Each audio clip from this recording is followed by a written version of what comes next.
Hello everybody and welcome back to another video on the channel / live stream.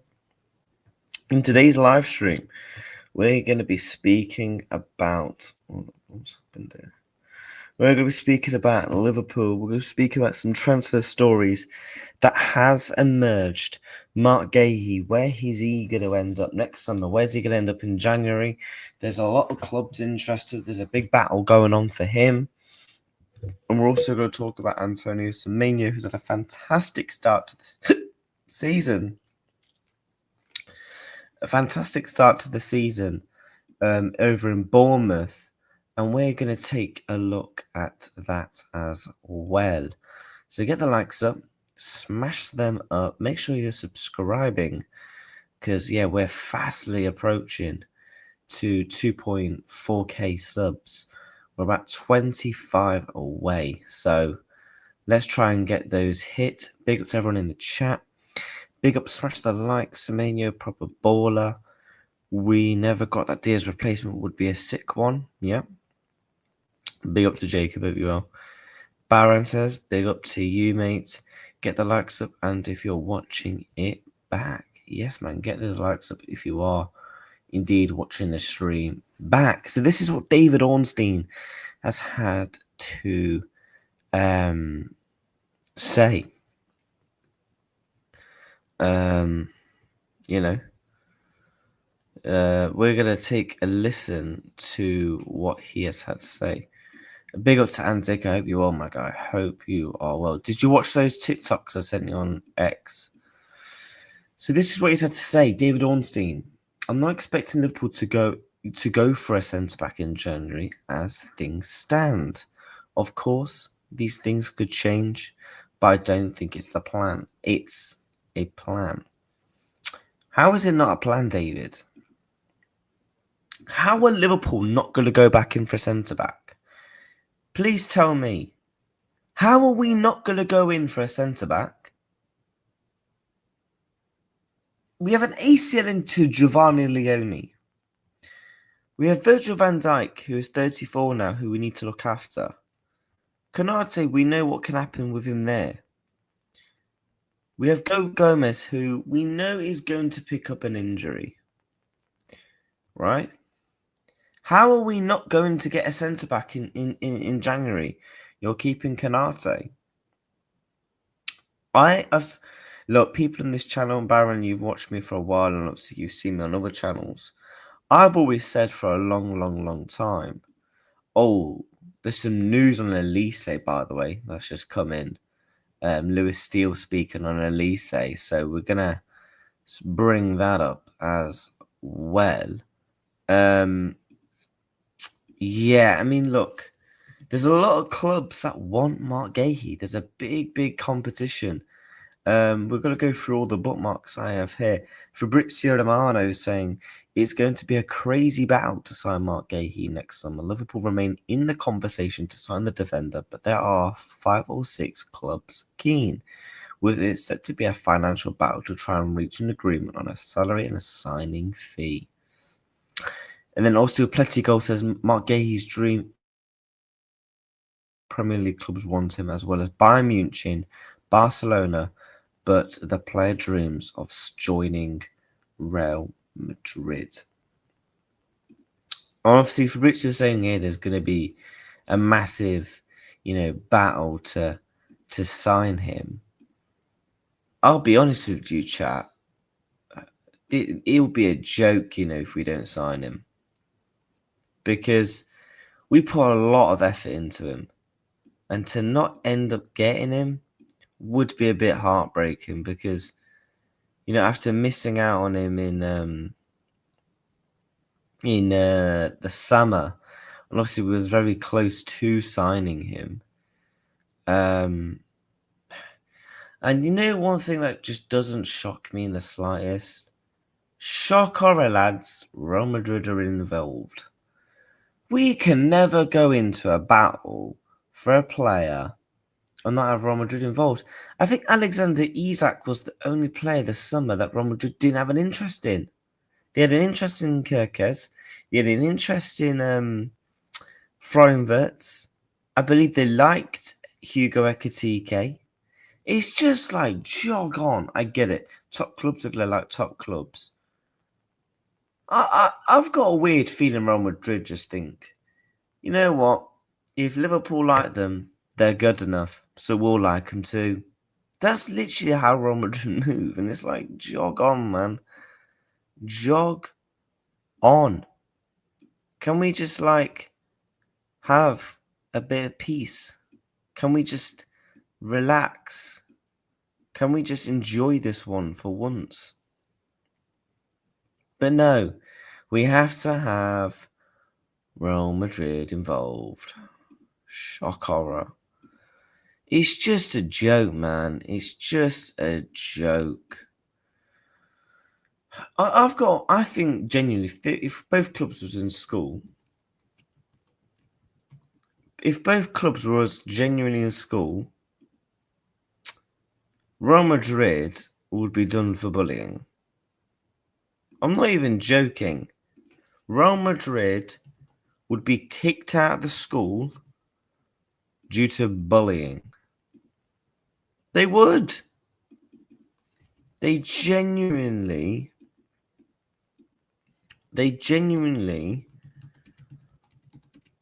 you know, would be kicked out for bullying. They would. They genuinely would. Jog on, Real Madrid, for once. Genuinely jog on. Please. Please. Please, I'm begging you, just this once, go away.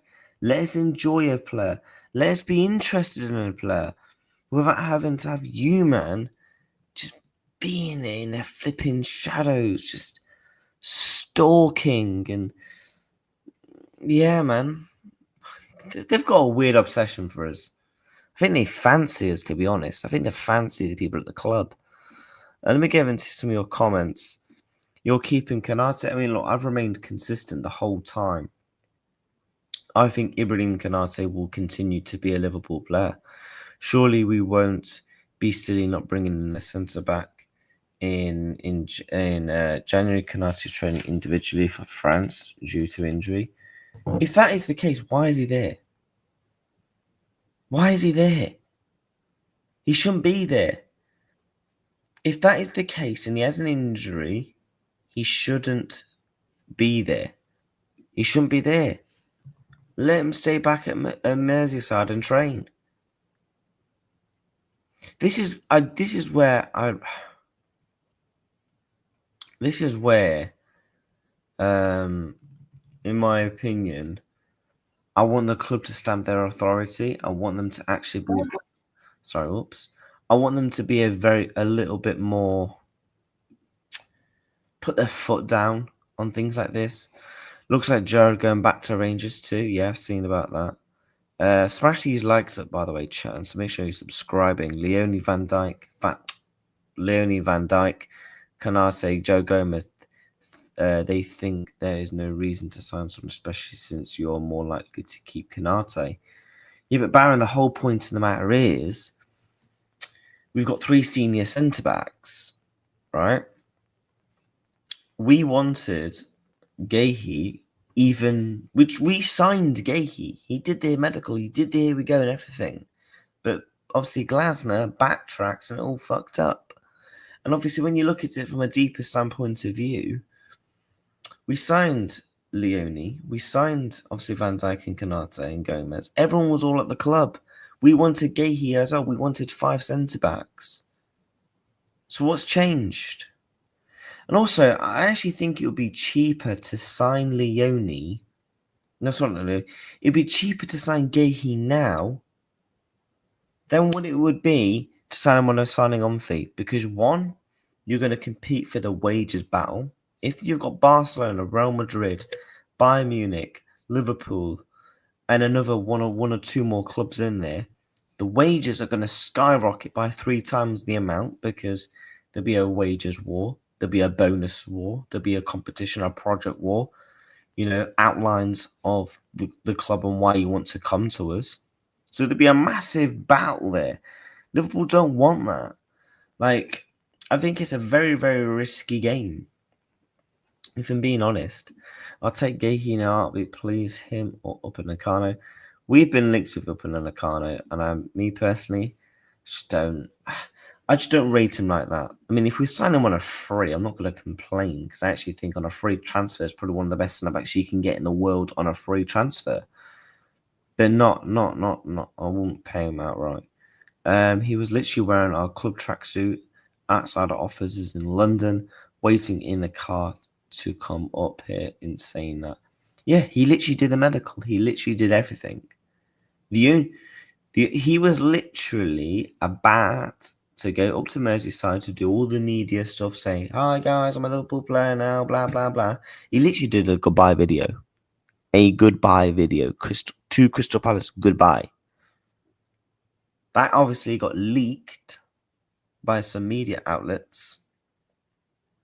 Now, I think it's really important because we as fans, we cannot allow to definitely not bring in a centre back. It would be criminal, absolutely criminal, if we don't get a centre back. I'm sorry. I'm just going to say it how it is. Just say it how it purely is. We had a deal with Michael Edwards to LMO. He was supposed to replace GSA in Madrid as a sporting director. Guarantee Madrid speaking to Maka. Bobley. Knee injury. Got versus Chelsea. Reason was subbed. Yeah. International football does stink. Arsenal fans piping up with win. That's just Arsenal fans for you, isn't it? Yeah, but the thing is, you've got players in the team who can do a job there. That's what they think. You've still got the same ownership. Splashing 500 mil doesn't take away how the club operates. Facts. I mean, I 100% get what you mean. And this is where I want to say on this transfer stream, I don't personally think, oh my God, just because we've spent hundreds and hundreds of million, we're going to see that consistently. I think Liverpool saw this as an opportunistic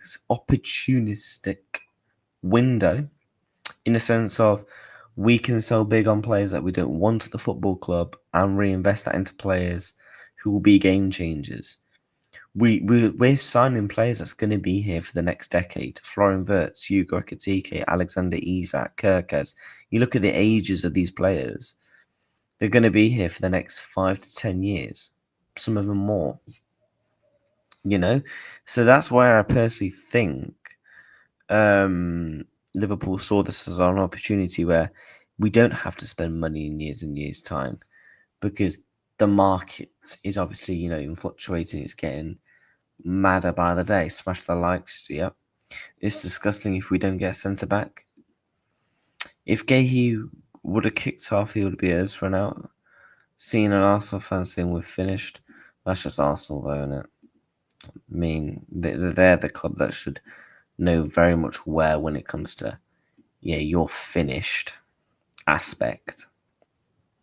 So I don't listen to Arsenal fans. I think they're jarring. If I'm being honest, I don't know how people can listen to them. Yeah, I mean, you're seeing it with AFTV. They're literally falling apart, aren't they? They're literally falling apart.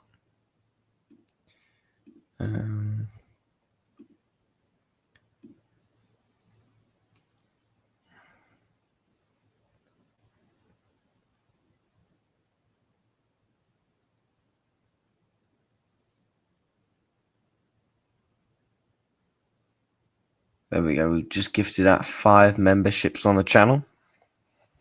5 memberships have just been gifted out. Obviously, each month on YouTube allows you to give like 10 memberships to people. To people of your community. So we're just gifting one out to Red Vision, Chris Warrior John, Anfield Irishman, big up to him. Cado and Buffalo, I don't know how you pronounce that second name, but big up to you guys, obviously supporting and subscribing to the channel. I mean, look. Baron, do you actually think Konate stays? And if so, what's changed your mind? What's changed your mind? Why do you think that? Yeah, big. Sinking ship, that AFTV, yeah. That endo sub was actually mad as well. I went ballistic. Do you know when that endo sub happened? It's a good job I didn't do a watch long, because I think, yeah, I could have said I said some wild stuff. That endo sub was actually mad as well. Out of Gomez on for a centre back, you worried about Frimpong Bradley when got a centre mid playing right back. I'm not worried about Frimpong and Bradley as players at the club. No. Am I worried about the system they're in? Yes. Would you loan Dance to Rangers 2 in January? Yeah. I mean, he's not going to get much game time, and I said this to a few people. I just don't see a world where some of our youngsters get game time. And obviously, David Ornstein did say this again. He's not expecting it. I mean, it would be stupid, chat. It would be absolutely stupid to not do this. David Ornstein did also say this a couple of days ago. I think Liverpool would go back in for Marc Guehi in the summer of 2026. I'm not expecting him to leave Crystal Palace in January, actually. I'm not expecting Liverpool to go in for centre-back in January. As things stand, of course, these things can change. And obviously said this on NBC. So he still thinks Liverpool will go back into Marc Guehi in 2026. He just doesn't think we're going to get a centre-back in January. Which, again, why wouldn't... Chat, I'm going to explain to you why Guehi in January is actually cheaper than our signing on fee.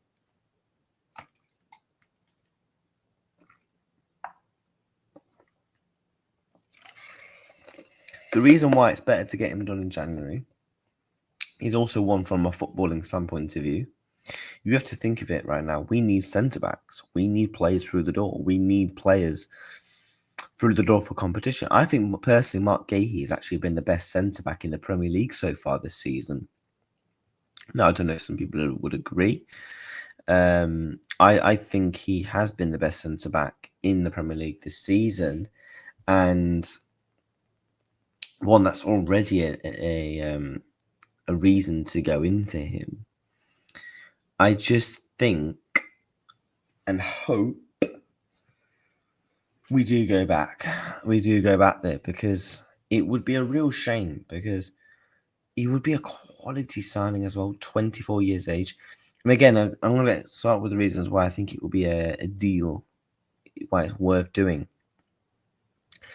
Is you have to think of it, right? Is how much is he going to cost you in January?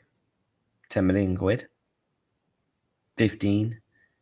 I reckon you get him out there for 12 million. Right, let's just say Guehi to Liverpool, £12 million in January. Bosh. Calm. That's done.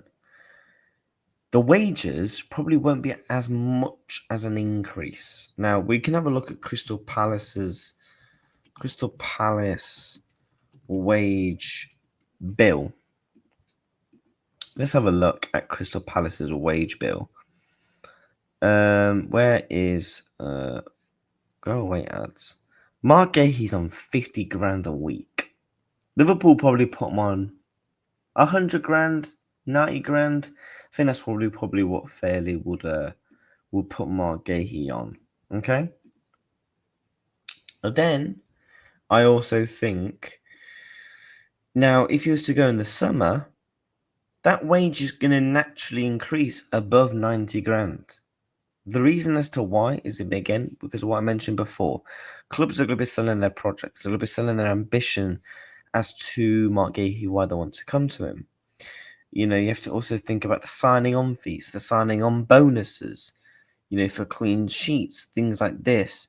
You also have to think of the actual wages. I actually think the wages would be higher if he joins in the summer than as opposed to January, because he's signing on a free. Naturally, if you're getting a player on a free transfer, the wages are more. Hence why Kylian Mbappe's wages are absolutely stupid in terms of their wages, because they got him on a free.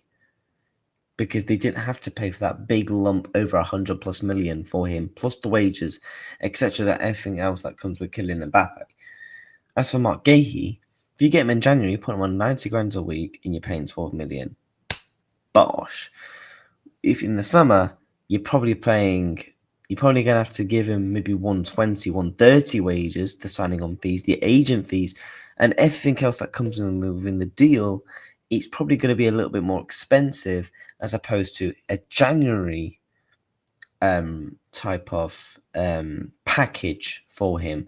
And plus, you get him in January. He's going to be there for the back end of the season.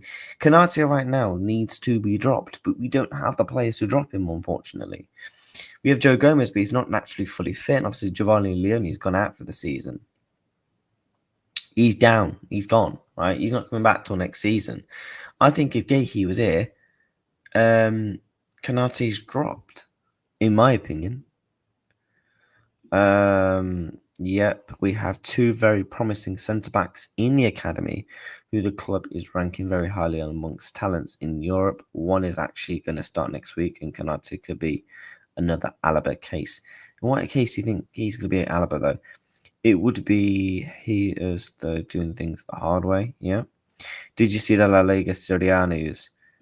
Are you referring to the games being played in, like, America? Losing Trent and Diaz are changes 2 out of 10 midfielders, but should the decline of Salah and McAllister count as 2 more losses, at least for now? And does losing these 4 amount to rebuild year?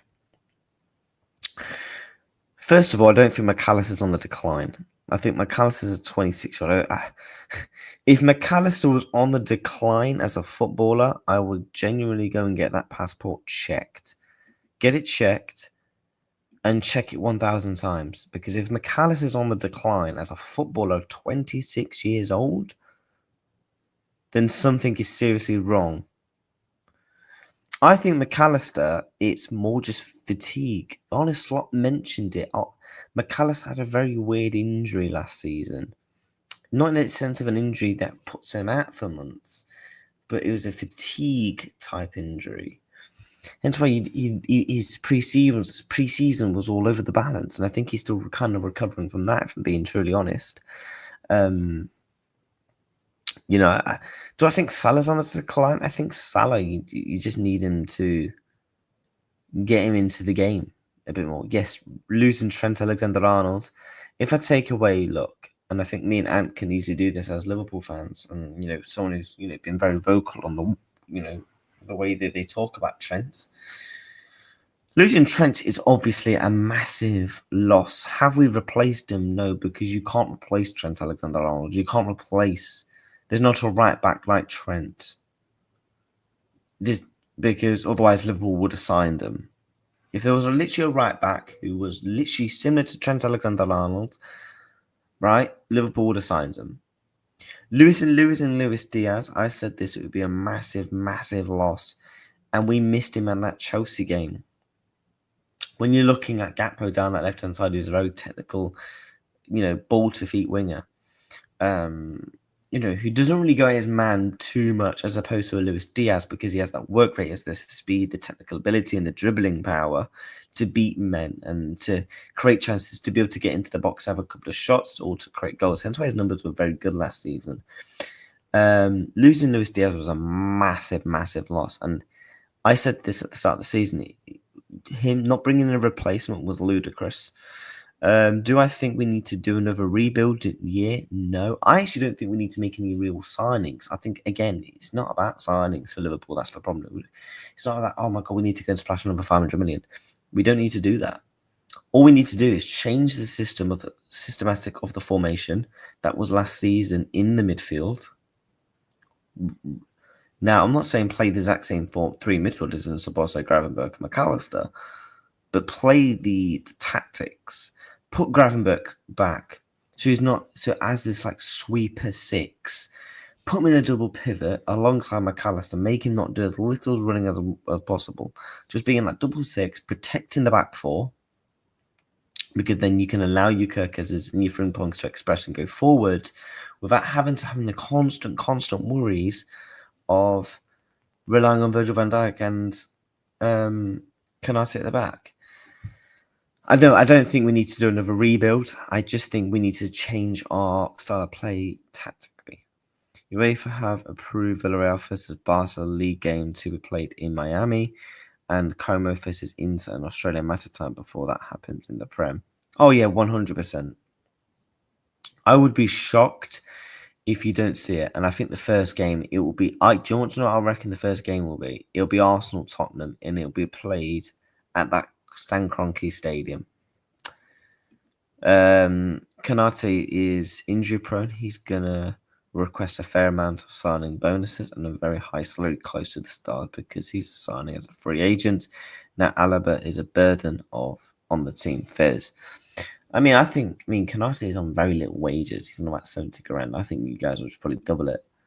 Abduct or injury, yeah. Yeah, he had a very fatigued, just tiredness injury. Shows how much these in suits care about fans. Guaranteed all four of them fans don't want that. Facts. Look, I'm all for people making money, but in the right way. And I preferred principles and loyalty and morals over cash. That's just how I run as a person. Mbappe's wages are actually inflated in the media. It was 100 mil signing bonus, but he's on 20 mil a year basic salary like Vinny, but from the 100 mil he gets as 10 bonuses a year, which he can reach. Yeah, but isn't he on like 600,000 euros a week? But what if they were just to assume we just can't predict tech future? Yeah, no, I very much doubt McAllister's on the decline. I think he's shown good bits of performances so far this season. 12 has only been mentioned because we lost. Yeah. Looks like he's actually going to be fit for the game as well. Seems a lot of people have forgotten 12 telling our fans to shut up despite knowing he was gone. Yeah, first game will be us versus United America. Watch. Yeah. Oh, yeah, our first game will probably be there. Rumours on McAllister that he's refused surgery. I've not seen anything regarding that. Where can I find that? Now that's included in the bonuses he gets. Oh, fairs. You're basically ripping out the community. What's the point of the home advantage? Facts. Listen, I'm all for equality and stuff like that. But for me personally,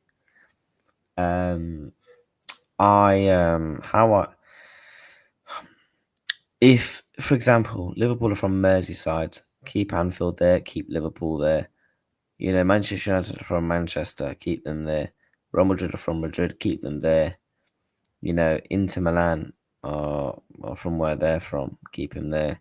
Southampton from Southampton, keep them there. Very basic.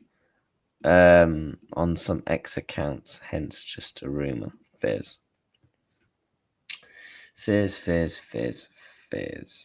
I mean, look, I hope not. Of course, I won't want to, see anything. I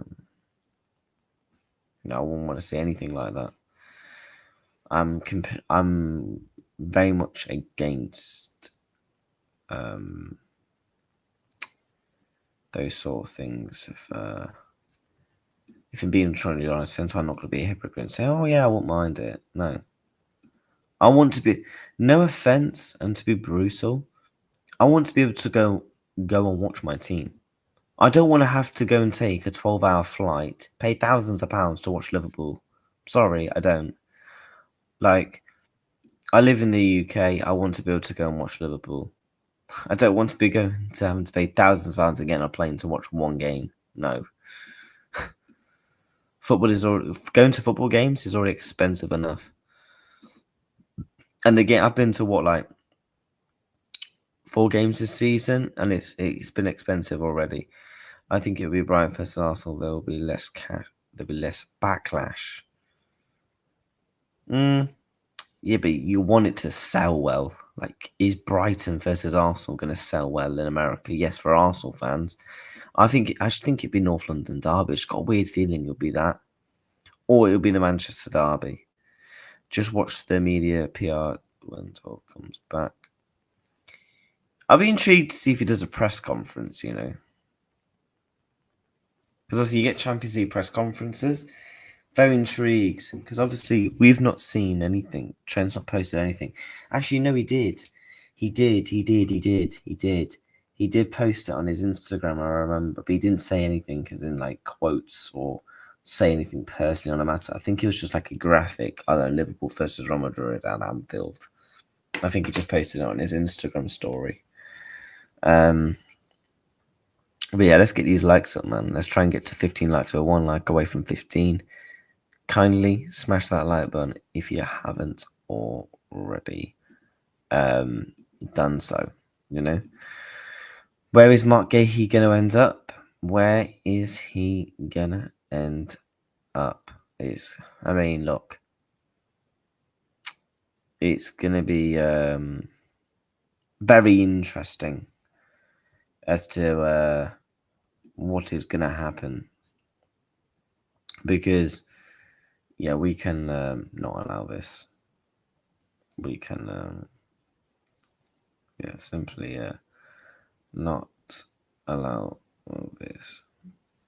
And again, like Fabrizio Romano saying, with it set to be a financial bout to try and reach an agreement.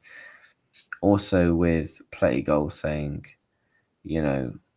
he thinks he wants the Real Madrid move. It just kind of kills it, doesn't it? Not really. It's American advertisements paying for it. They will make 5% of the revenue from matchday tickets. The rest is paid for, so they won't care if they don't sell much tickets. Yeah. Spot on 40 people come to our city, bringing in money, basically taking matches, revenue out the home game. Yeah. Look, I don't know what it's like for other clubs. Yeah, because I only support Liverpool. But I know some people who when they sell the matchday scarves, that's their business. They make that much money on a match day. That's what they kind of have to live on in the week. You have to think of it from the bigger picture here. People that sell the matchday scarves, the matchday programs, the matchday, merch that you can buy, like the scarves, you can buy the flags to take into the ground or stuff like that. The other little things that they, sell, just on Anfield Road, opposite Anfield, opposite the new stand. I always speak to one of the guys there that always sells like all the, the matchday merch and stuff. And I'm always buying stuff from them. Don't get me wrong, it's a bit expensive for some bits, but it's about helping people out, giving back to the communities and helping people. What's going to happen to them if Liverpool start playing, quite a few regular games into the season? You have to kind of ultimately think about these kind of things, My point is that we are maybe in a transition year and trying to future-proof with that, with the Isak converts and Ekitike signings on that front. Do you see them 3 starting together anytime soon?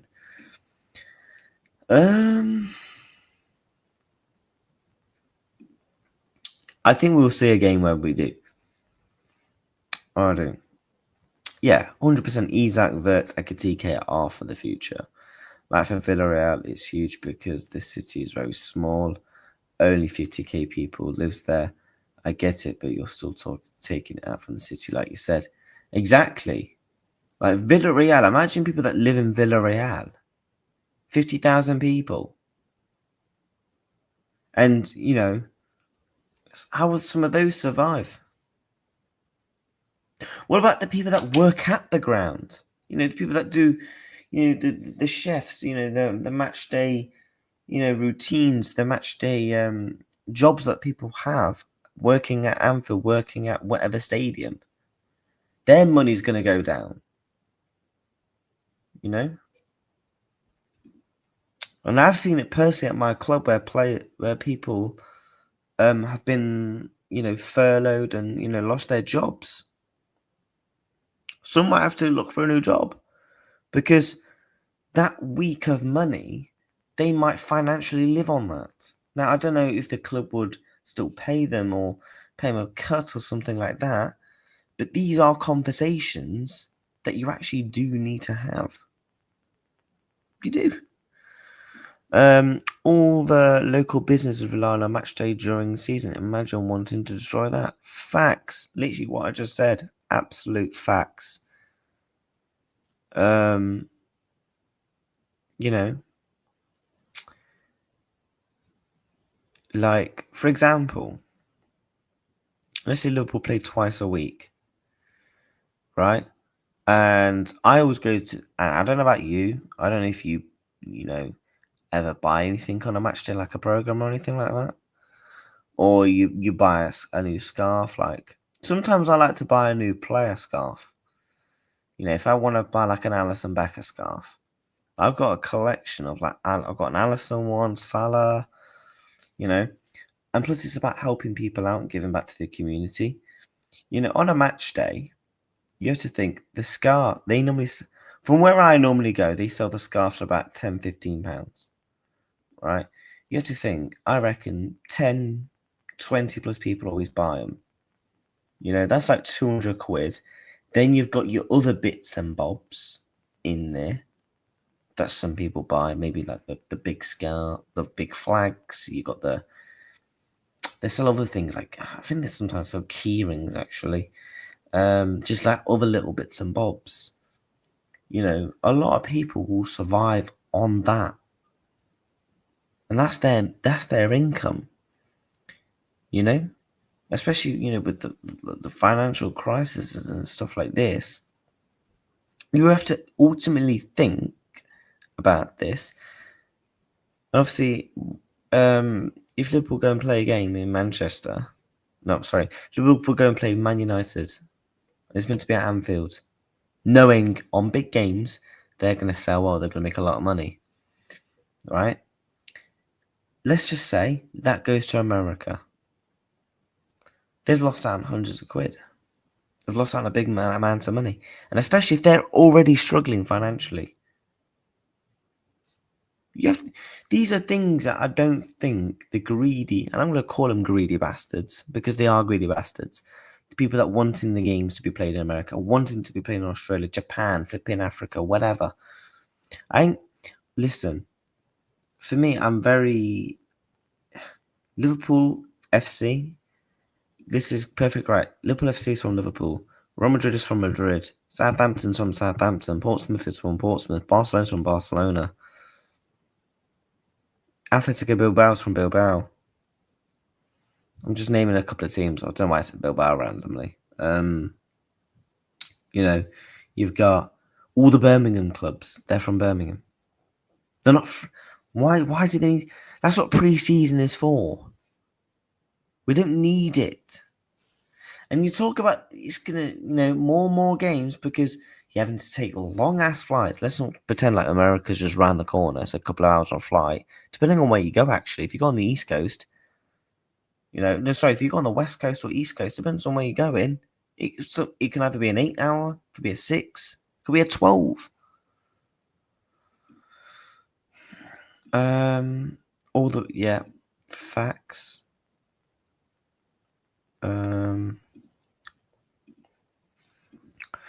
I think they still get paid. Villarreal said we will pay back the season ticket holders 50% of what they're paid. And like 1,000 fans, I think they will get paid for flights. I think still no worth it. I mean, it's still not the point. Though, is it? Pubs, local bakery, chip shops, flag sellers, scarf sellers, talking livelihoods, facts. A lot of these businesses rely to survive. You know, you have to also think what that does for them. I know a few of them that's actually retired, by the way. But they just like that because it helps them mentally, helps them bring in the extra cash, maybe with their pension or whatever. You know, simply, unfortunately, it's just not as good. That helps them get over the line to be able to maybe buy the odd nice thing every now and again. That gets taken away, it's gone. Let's be honest. Is every single club that was going to go and play in America, go and play in Australia, going to fund all these people that do all these things? No, they won't. They won't. Because anyone can just set up a little stall and, you know, sell some bits. Flag, yeah. Barca offered to take the Camp Nou El Clasico to America, but Perez said, "Why the fuck would we help you out financially?" It will soon be sold as the highest bidder. Usually Saudi League games be played. Yeah. I think I give it 5 years. I think most of some games will be played in Saudi. I do. Thing is, though, you'll see this more from the teams in Spain because every single team beside Atletico Bilbao, and Real Madrid are dying financially. Yeah, I think that's why Serie A, you know, they're gonna maybe Serie A. I get it.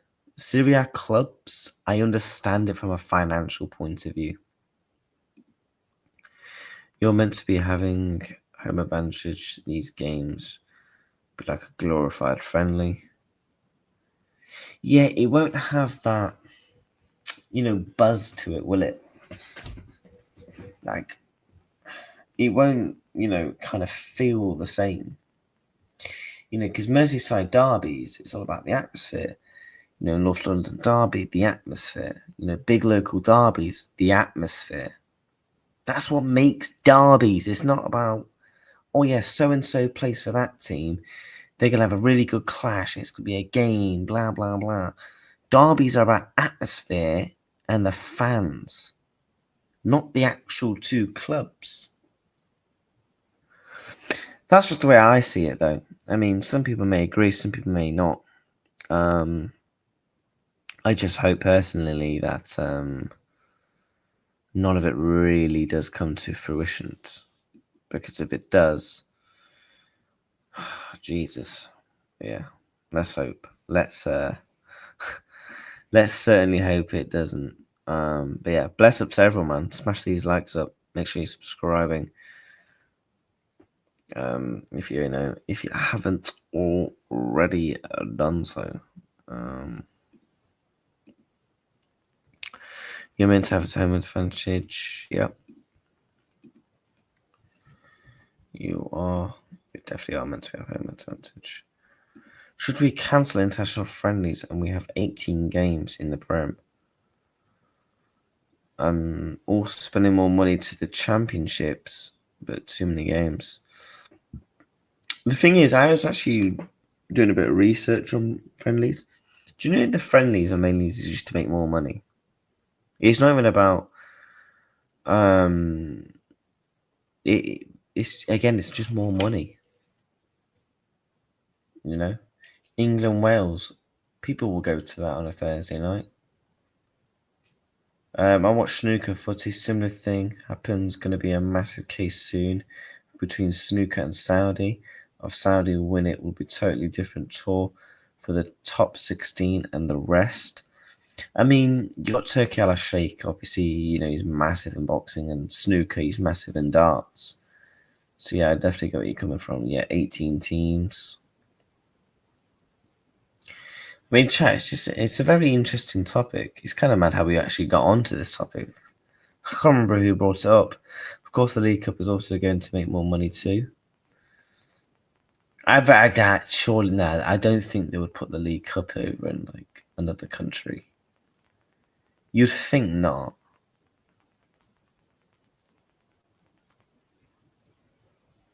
And also, the reason why they want these games in other countries is because,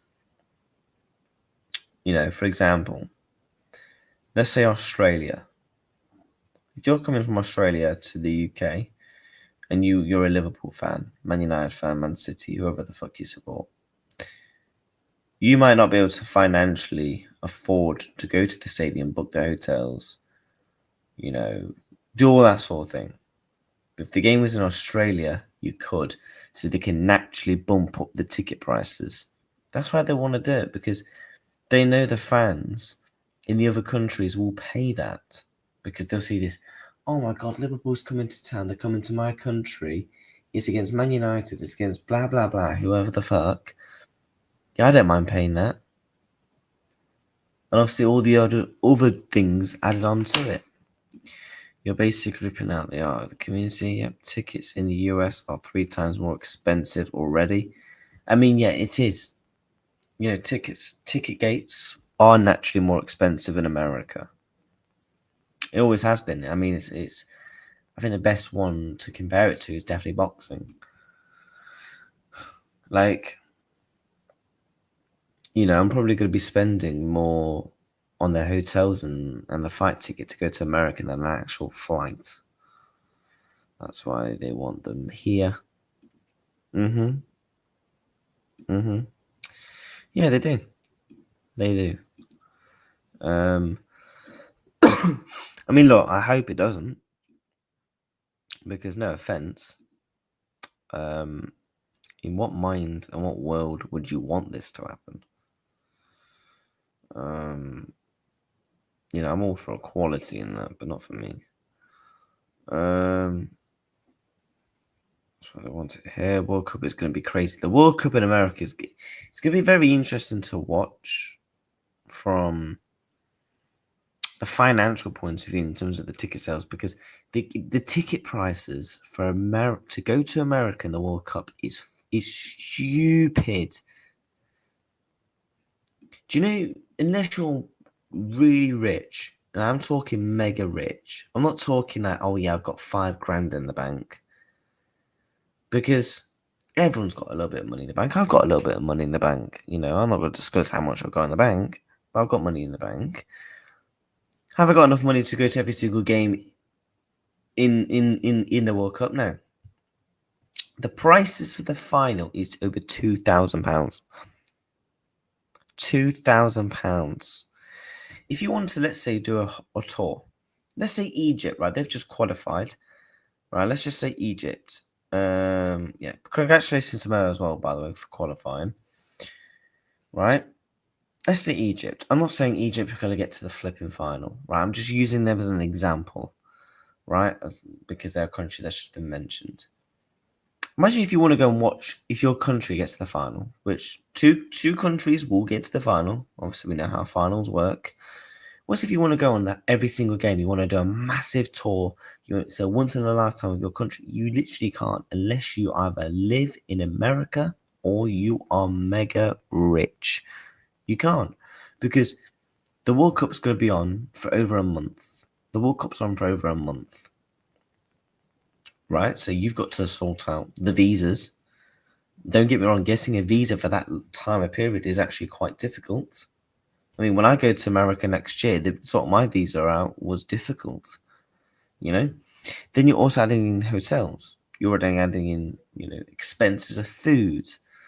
You're going to need a couple of thousand. I reckon you're probably going to need, if you want to go to every single game in America, right, for your country. I'm not talking about every single World Cup game, for Christ's sakes. Every single game in America. And so bearing in mind, depending on where you might have to go and get a flight. Because obviously all the games aren't going to be all in one state. They're all going to be scattered around. Some will be in Atlanta, LA, Las Vegas, New York, Washington, Florida, Miami, Dallas, Texas. These are just states off the top of my head. Philadelphia, like, these games are all going to be scattered around. You might have to go and take a 4-hour flight to one. I reckon you're going to need Now, I don't know about other currencies for other, countries. I reckon if you're an England fan and you want to go to every single game, you're going to need at least, and I'm talking, this is the bare minimum in my opinion. I think you're going to need at least 15 grand. At least 15,000, 20,000. Because the price for a ticket is 2 grand. Then you have to pay for the flights, the food expenses, potentially more flights to travel around America. America's fucking huge. It's not like in England. Oh yeah, I can just take a 4-hour drive up the road and I can go to an away game. People in this country think Southampton to Newcastle's long. Imagine if I'm going from one side to the other. Then you have to book hotels for that as well. So you're gonna have to book many, many hotels, a couple of flights, spending money as well because you want to at least survive. You need to buy money for food because you're naturally not going to be able to. You're not going to have an accommodation for a month because you're going to be constantly moving back and forth to different places. So people are staying in hotels. You're going to go out to eat. Then adding all to the prices of the tickets, you're going to need at least £15,000 to £20,000 if you want to go to all the games for your country. 100%. I live near 2 major stadiums, and even without traveling, it's very expensive. Exactly. Why, are you from America, my guy? Bro, it's not going to be interesting at all. Did you see how the Club World Cup was? I started watching Chelsea versus Benfica at 8 o'clock. A game finished at 3 a.m. Yeah. Are you from the UK, Baron, or are you from I can't remember where you're from. Yeah, I remember I watched, I think it was either Man City, Man City Al Hilal, I think. I actually stayed up to watch that game.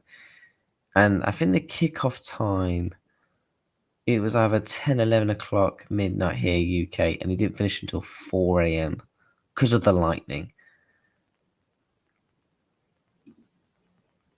2 competitions in Saudi make for winning world championships exactly 167, 30 grand each. Round 147 gold and 1.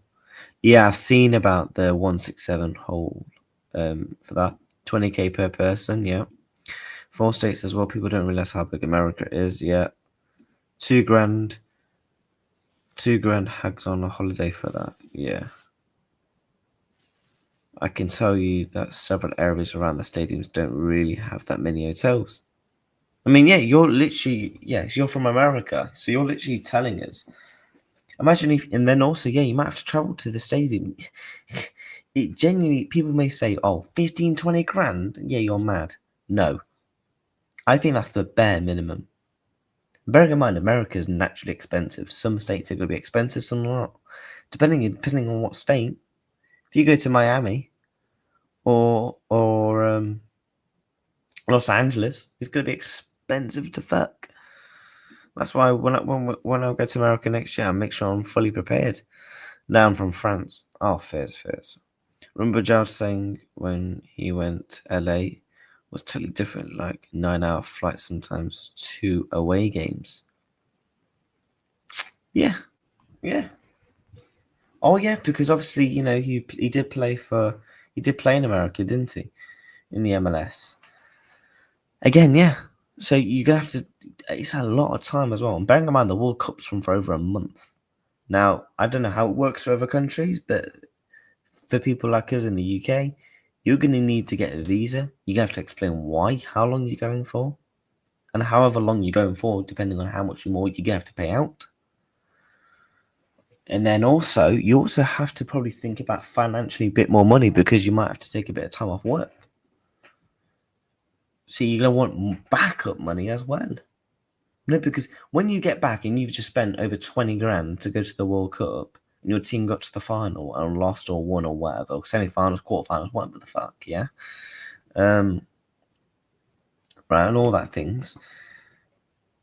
You've just taken a long period out of time at work, so you're naturally going to be paying catch up. So you're going to need backup money. So then, when you get back into the work swing of things, you've got enough to survive. because you've still got to pay things back at home, your bills, your rent for your house. Do you know what I mean? Like, it's expensive, man.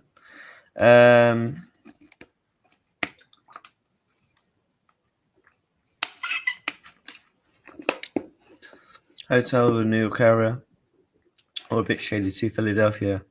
Area is better but more expensive. Transportation all by car. Yeah, it's gonna be mad. Gonna be roasting in June, July in America. Oh yeah, it's gonna be roasting, isn't it?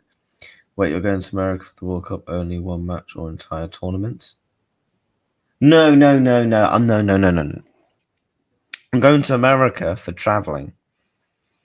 It's part of my traveling thing. I'm not going for the World Cup. Although, look, if I get to go to one game, I might do it. So then I can say, I've been to a World Cup game, blah, blah, blah. You know?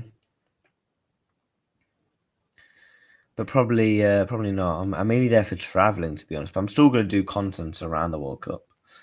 But obviously, I'm just explaining in terms of how much it's going to be. From someone who's from the UK, you're going to need at least 15 to 20,000. I think at the bare minimum. Bare minimum.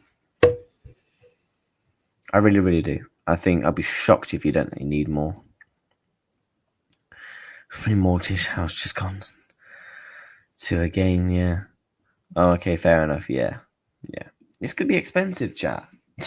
It's going to be stupid in terms of the... it's going to be expensive. You know. I'm very intrigued, though. You know the only people that will go to that, and this may sound blunt, I don't care. It'll be the Tories from England, people who are just naturally rich, or well, that's what it'll be. And the journalists, of course.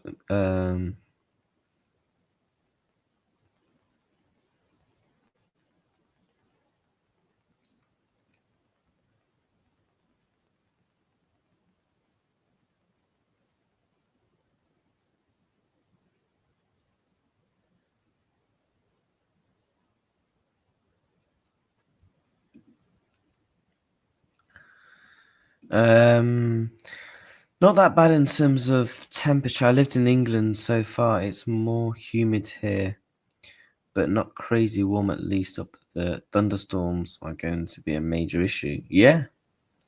Could you imagine? Right. Let's just say this. I don't know if I'm going overboard here. But you know, if the game gets overplayed, then you got to go and catch a train to get to the next game or whatever. It's kind of more money. I'm just saying. I've never seen a World Cup so out of place. Like, they don't go together. I mean, look, I'm not gonna say it's gonna be terrible and it's gonna be garbage. What's the point? Because the Qatar World Cup, for me, that was the best World Cup in my lifetime. In my lifetime, and I repeat, in my lifetime. Although the 2010 was special, however, I was 5. I thought the 2014, the one in Brazil, I thought that one was okay. 2018, I actually thought was underrated. I've been to America once in July, early afternoon in Florida, was like 40 degrees. Yeah, it's mad.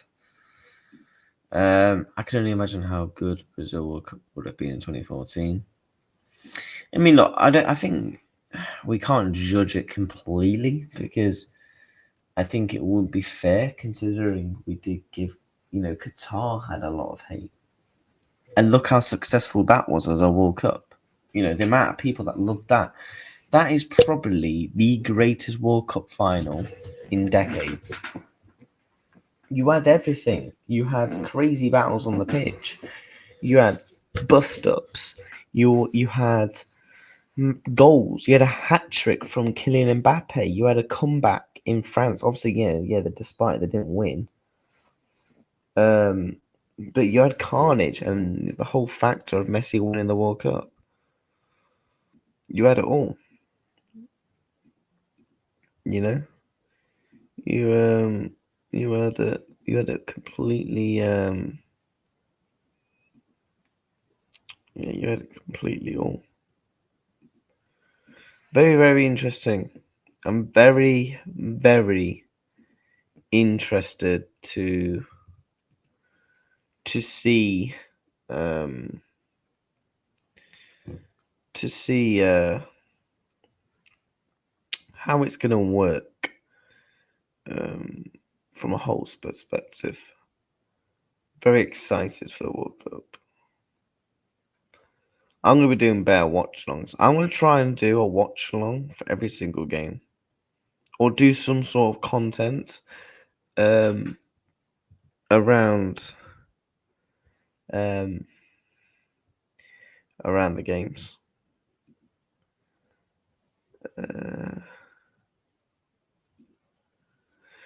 We already saw how good the Club World Cup was, though. LMO, I can't imagine it being any better, especially when the games are around 1 a.m., around 5 a.m. Yeah, it's going to be mad in England, to be fair. No, I'm intrigued to see how it is in England from a going out perspective, because I mean, anyone that's from the UK, you'll know a lot of people will go out for the games or go to the pubs, the clubs. I'm very intrigued to see how it actually gets represented here in the UK. They won't align the time of the games to match the rest of the world.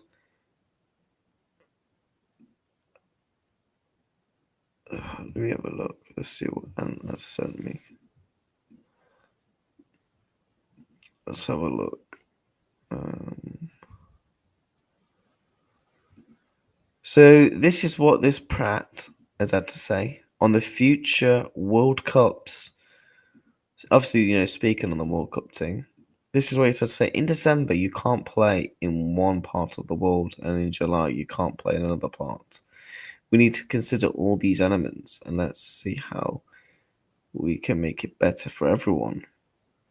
Maybe there are ways we can optimize the calendar we are discussing. We have an open mind. Very interested to I can't wait for the World Cup to see what he's gonna really represent, and how it's all really gonna go down. I'm very intrigued. Very, very, very, very intrigued, chat. I'm very, very intrigued. Smash these likes up, by the way. If you haven't already done so, we're 1 like away from 20. Let's try and get that last like, if possible. If you haven't already subbed as well, make sure you are indeed subscribing to the channel, because yes, we are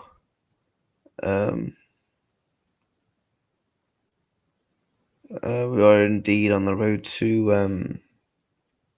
2.4k subscribers, and we're hoping to definitely get there in the coming days and weeks. To Forbes in around 4 from the stadium clubs Liverpool.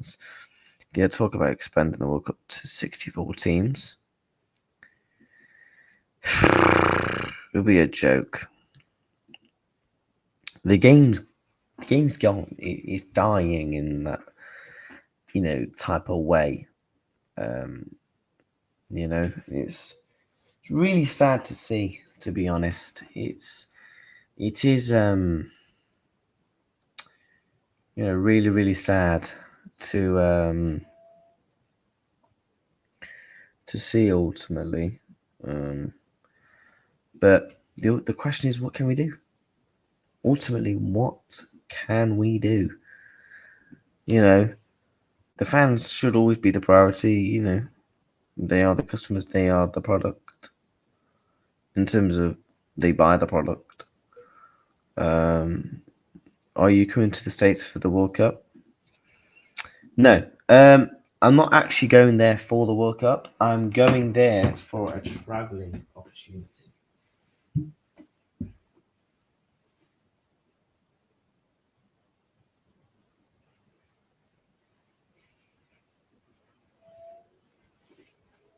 I am going for traveling purposes. But obviously, if I get an opportunity and look, if I can somehow go to a game in the World Cup, I will go because think of the content I could do on the channel. So of course we will. Of course we will. You know, definitely. What's that then? 6 games a day on. Just ridiculous, to be honest with you, man. Absolutely ridiculous. But I don't know. To be honest, I don't know why we get surprised as fans. I really, really don't. I don't know why we get. You said Texas. What about Texas? No, I'm doing traveling the whole. I'm going from one side of America to the other side. We bought it through a company. Basically, the route is 66. We're doing that. That is what we're doing. I go in June. They don't want actual fans. They want corporates who aren't bothered about their results. Yeah. I don't know why they wouldn't, because surely the whole picture, I see the Route 6 is mental. Yeah. It takes a couple of weeks. And obviously, bearing in mind, you want to enjoy it. So you actually want to, you actually want to, you actually want to enjoy the whole thing. So I think, that's why it's going to take a bit longer for us, because we want to enjoy our time there, So I'm very looking forward to the World Cup from that. Get a car, that's new. Death Valley Route 66 road trip is fantastic. The first thing I did when I moved here. Yeah. So was you born in America or born in England? Because I'm a little bit confused. Let me know.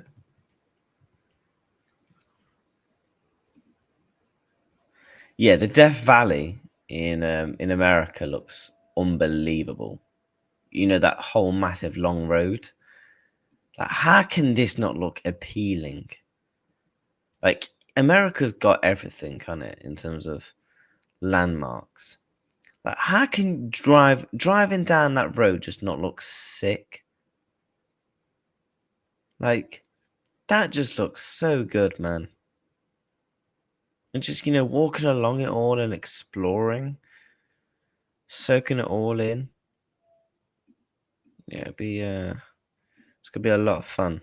Born in Greece, studied in the UK, immigrated to the States. Oh, fairs. Yeah. No, I get you now. Yeah, it's just a bit thinking that yeah, do you think if I see you, mate, I'll have to link up, get you on a fan cam. Yeah, that'd be kind of mad.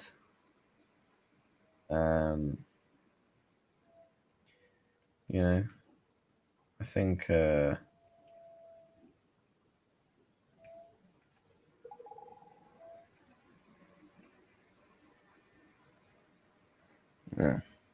Bigger than Europe. Yeah, sure. America's massive. Like, I've not been as it stands, obviously. At the time of recording, I've not actually been.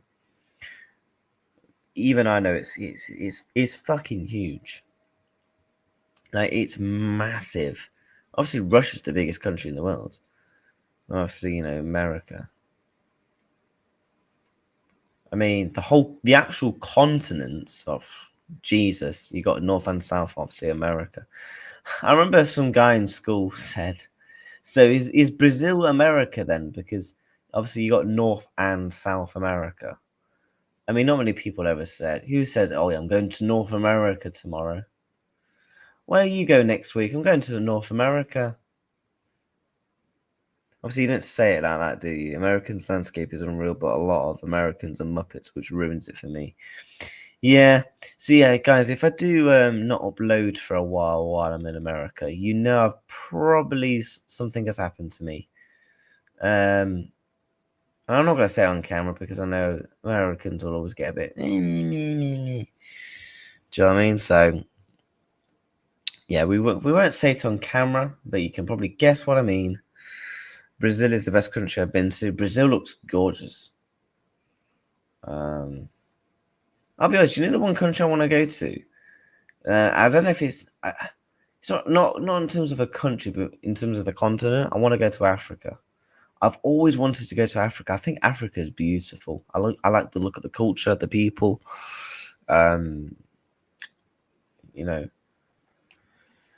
especially with me wanting to get into traveling. You know, that's something you know, I want to definitely get into. South America is gorgeous. I just don't know how people would want to travel. Like, how is traveling not like appealing to you? You know, everyone should want to travel, man. I think, you know, traveling's amazing. Someone asked me the other day, where would you? Because I was on a Zoom call, and obviously the person wasn't actually from America, not America. So talk about America a lot. From the UK. They said, "Where's the best place to go in the UK?" I said, "Go to Liverpool." It depends on what you want to do, actually, because if you want to go for like a culture aspect, go to Liverpool, man. Genuinely, the people are lovely, beautiful city, and I would also say, you know, it's actually quite underrated. Down south. I'm not talking about London Tories and all that. I'm talking like Exeter, your Plymouths, places like that. Some nice places down there, actually. Some good views. I want to go to South Korea, London, Liverpool, Edinburgh, Brighton. I've been everywhere barring Edinburgh. Never been to Edinburgh. Only been to Scotland once. Never been to Edinburgh, and that was Glasgow. You have to have an ID over 21 to drink. To rent a car, it's best if you're over 25. Exactly. Yeah, like, that's kind of glad, you know, when I go, I'll be able to kind of do everything, kind of. Obviously, I'm not 25, but the other bits, I'll be able to actually do that by then. Because I think it'd be really boring if I could go there and I couldn't. I'd be very limited in terms of the full experience. Because when I go to like places and you know experience different things, I like to experience it to its fullest.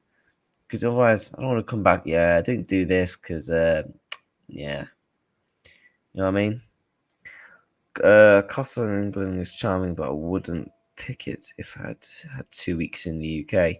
If you're going, I mean, there's not really anywhere in the UK, to be honest. That's what's the word?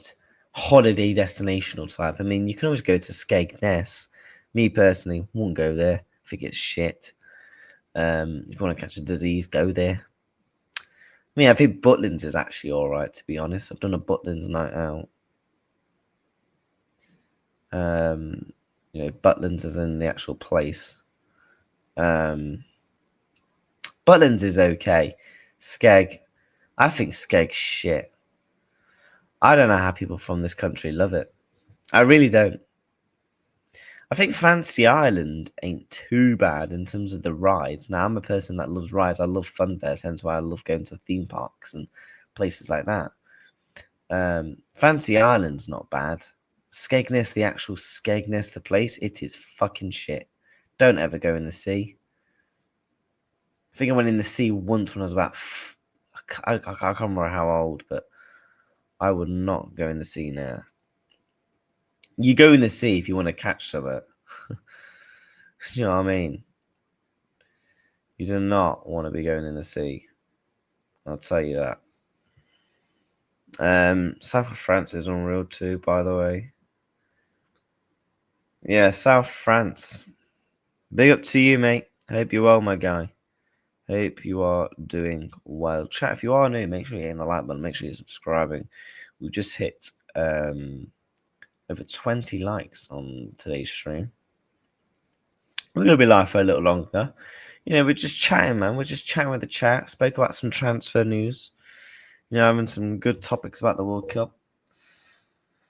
I will speak about Semenyo, actually, very, very soon. I'm actually enjoying these conversations. If I'm being honest.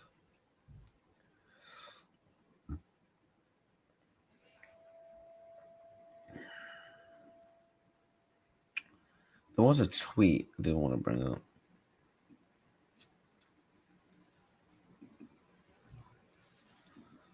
Yeah.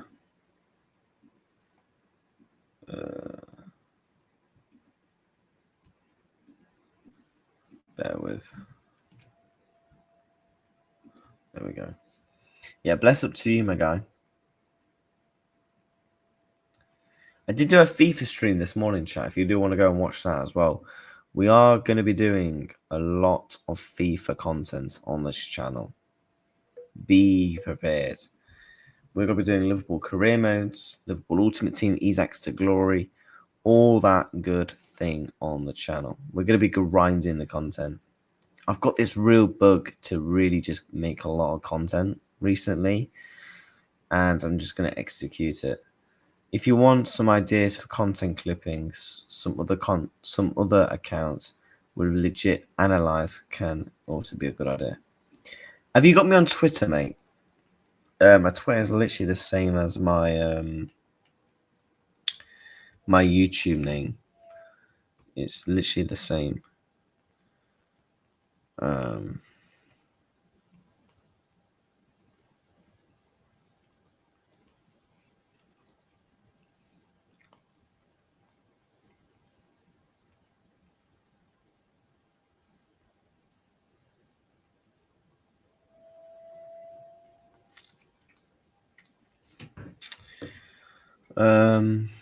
Back in 1 second, chat. Back in literally 1 second. But yeah, if you are new, kindly hit the like button. Make sure you are subscribing to the channel.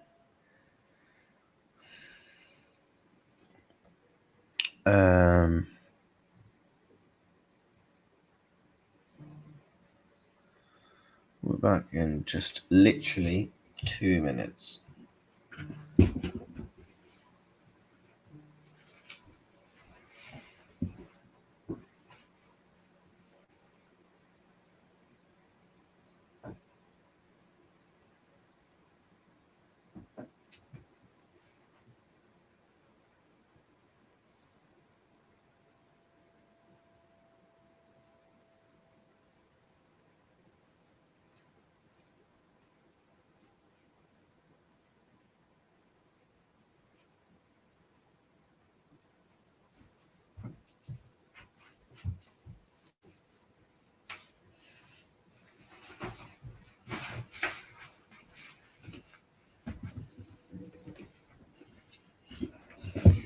Right, we're back. You seen the United news around Turkey from boxing? Are you on about like that tweet he put out? Yeah, let me know if so. You think they get a takeover? Potentially, I don't know. I've not done as much research into it. I've seen the tweet. If you want to stream from the channel while in the US, be careful with monetization because it might require a work visa rather than the ESTA waiver. Yeah, I mean, yeah, because all the money I make from YouTube, obviously, it has to convert over to my currency. Would I get in trouble if I just didn't do anything and I just went live? Like, I have thought about that. Do you do TikTok? Is a very good way of growing as a content creator.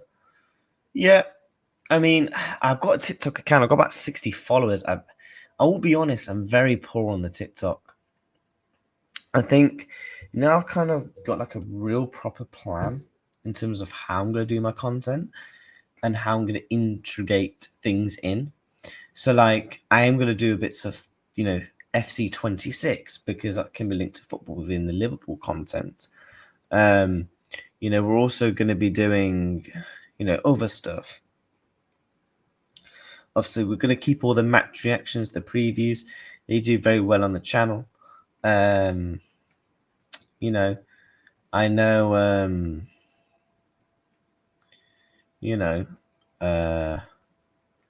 100% I'm still going to, keep that as a part of the channel. So I think, I think we're gonna get on the TikTok grind, definitely. Just don't discuss it much here. Yeah, I get you. I doubt you'll get in trouble, to be honest, because everyone is going to be doing it. So I've got no idea how they're going to police that. But immigration in the States, but immigration is crazy in the States at the moment. Yeah. People literally just do anything, don't they? They literally just simply do anything. It's crazy here in the UK, to be honest. I mean, I don't like to talk on it much because, one, my knowledge on, politics, as a whole isn't the greatest. And plus, considering what I do, because obviously I make content, you don't want to say the wrong thing that gets you cancelled or gets you put out of line or, these sort of things that you have to take into consideration. I just don't simply talk about it just due to those sort of reasons. Otherwise, I would, to be honest.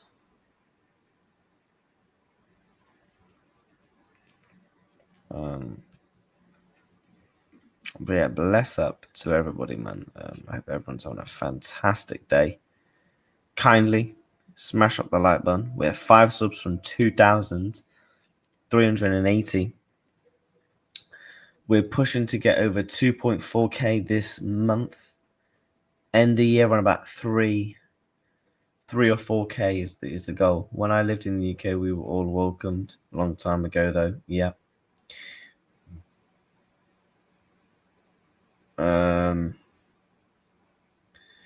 You could start a second channel that's not monetized to increase your exposure and numbers on both. Yeah. Bro, politics just ruins every like combo. Yeah, that's the thing with politics is because it's very debatable and people can get very personal on it. It can be you can never have a politics chat without people getting mardy. Do you get what I mean? Like, people will just get mardy. Oh my god, you said this. Blah blah blah blah. Do you know what I mean? People will just simply get mardy, distressed. Oh my god, I don't like you now because you like so and so. And it's like, why ask me questions about politics then if you're gonna get mardy about something I say? That's like, it's like football debates. Like, it's like a football debate. If you ask someone a question and then you get mardy about their response, why are you having a debate with them? Because, and I'll say this now, banter is different before people will say, oh my God, but what about banter? It's different though, isn't it? Footy, go look what happens in Canada, gone full B. In Canada, they've gone full North Korea. In what do you mean? I can't believe what I did for love. What I did for love. What I did for love. I don't know why I'm singing that. I can't sing at all. I'm crap.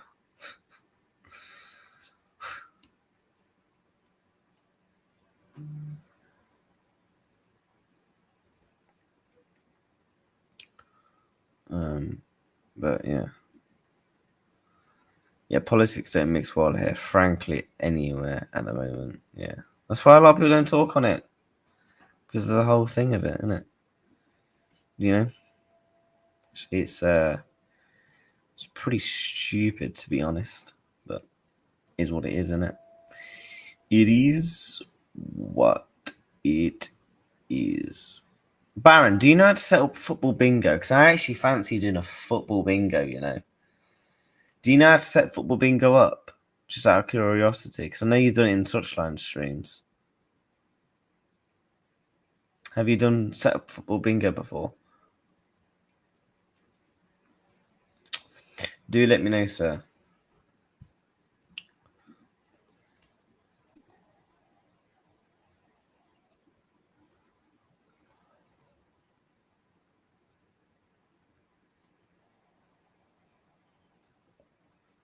Yes, should I do it?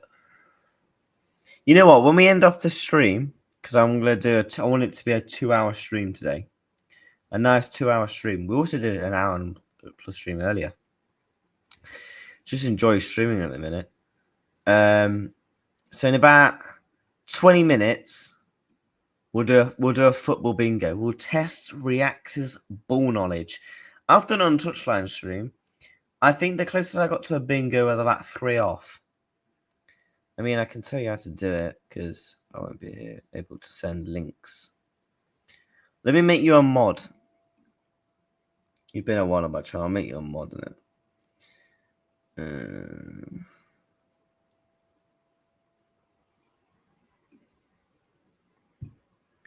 Right, you should be a mod now. And I don't know if you'll be able to put links in now. I don't know. It's always a bit weird how it works on YouTube. But yeah, chat. What we'll do is, you know, we've had a good hour and we've been live for about an hour and a half. I feel like we only spoke about football for about 20 minutes. What we'll do is I want to speak on Semenyo, go over a couple of bits and bobs, and then yeah, we'll yeah, do all that good things.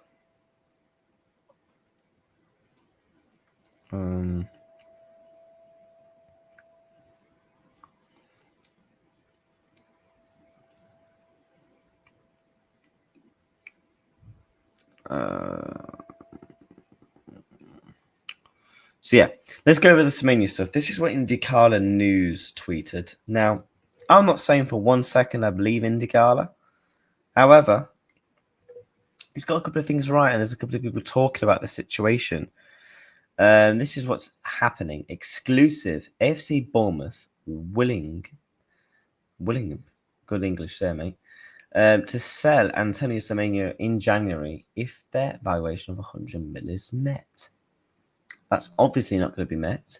We understand LFC have also been in contact via sporting director Richard Hughes, who has a deep connection with Bournemouth. Yeah, I mean, look, we tried to get Hoyson. Obviously, he went to Real Madrid. You know, you had, Kirkes we brought from them. So we know we have contacts with Bournemouth on a good relationship level. You know, so we've done business with them, you know, in the past as well. So I think, do I like Semenyo as a player? Yes, I think he's a very, very good player. However, However, now these are his stats so far for Bournemouth. Last season, he's very close to equalising his stats of last season. 5 assists, he's only 2 away, and he's only 5 goals from beating last season. The current form of him, he's going to do that. Now, I think he's a very good player. 25 years of age. Again, he reminds me of Luis Diaz a little bit in terms of the ball movement. He's got very similar traits to Sadio Mane, but he's got similar style of numbers to Diaz. And now that's a Marmite player in our fan base previously in the past, because some of them wanted him sold, some of them didn't. Some of them didn't like his numbers. Some of them thought he just simply wasn't good enough. I mean, look, I think, look, I would take him, but not for 100 million. I'm not taking him for 100 million quid. The thing is, I think he's got the work ethic. I think he's got the mindset, because you look at the clubs he's been at. He's been at Bath City, Newport County, Sunderland, Bristol City. Put up some good numbers there, to be fair.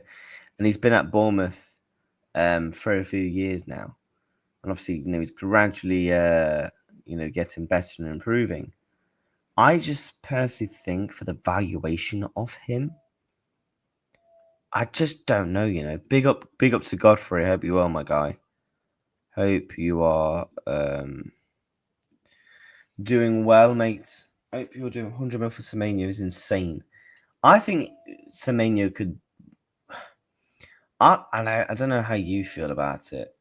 I've got a feeling he could go to someone like an Arsenal, Do you agree? I've got a feeling he could go to somewhere like Arsenal. I don't know. I've just got a weird feeling he would go to somewhere like an Arsenal. I know a couple of clubs again. They are interested in him. They are 50-50 max. You could add 20 mil, which might get you a lease. Exactly. If we're spending 100 million on Semenyo, I'd rather just go and spend the extra 20 million and get me a lease. I simply would. I'd rather us do that than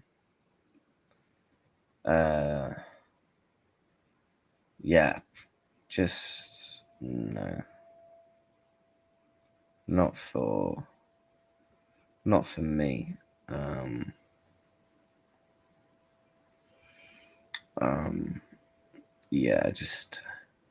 think he's a good player. I think he's got potential. I think he'll get better with age. However, for that price, it's a bit steep. It is a bit steep. For the price, it's very steep, in my opinion. 55 to 60 mil max. We could use him. We did an upgrade on the left, better than Martinelli and Trossard. Yeah, I could see you guys potentially selling both of those players and getting like another meaty player in there. Although, didn't Trossard sign a contract? So maybe you cash in on Martinelli and get a Semenyo. Like, how much do you think you can get for Martinelli? And if you sell him to Saudi, you're naturally obviously going to get more for him. Obviously, it all depends on really where the destination of selling to is. But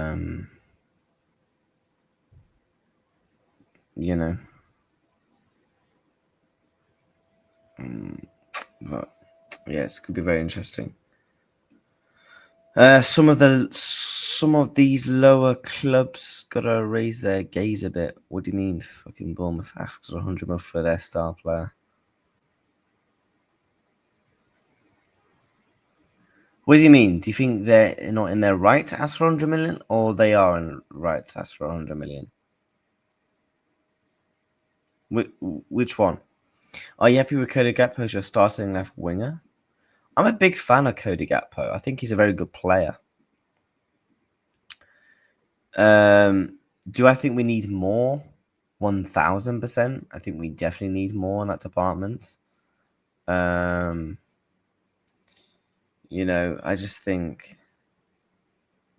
I think if you get him in the summer, he's going to be cheaper in the summer as opposed to January. It just would. Yeah, 100 million is outrageous. I'm sorry. Semenyo goes for 100 million. I'm going for 10 million. I'm sorry. If he's going for 100 million quid, I'm going for at least a couple of mil. I'm going for at least 5 mil, chat. I'll run down my contract and get that starting on bonus, yeah? Just. I think he's a good player. I do think he is a good player, but 100 million quid is just. Come on. You've got to be realistic. You have to be realistic. And that is that Bournemouth's way of basically just kind of. Obviously, one, do they actually truly evaluate him at that? And two, is that their just way of kind of telling clubs? Is it just a way of telling clubs to go away? Like, you know, we're not going to sell him. Is that kind of, you know, their way of going about it? You know, Alex Crook, correspondent, also Richard Hughes is a big admirer of him. So it's definitely going to be interesting. I mean, look, he's having a good season so far. I think he's definitely been one of the players of the season. You know, especially he's definitely been the best wide attacking player. He definitely has been, but 100 million? Genuinely, if he's going for 100 million, I'm going for at least 5. Sorry. If he's going for 100 million, I'm going for 5 million quid. How much did the PSG pay for Zayabri? I honestly cannot remember. Although PSG, they don't really. They buy for cheap now, don't they? They do.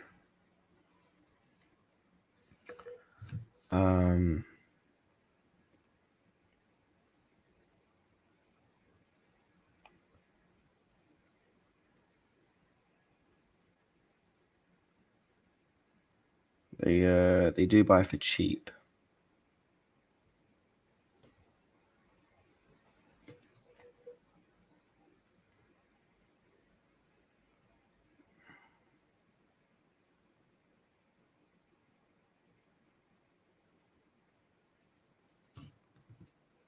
They do.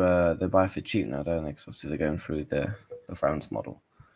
G2H. When's the next FC26 stream? Next FC26 stream.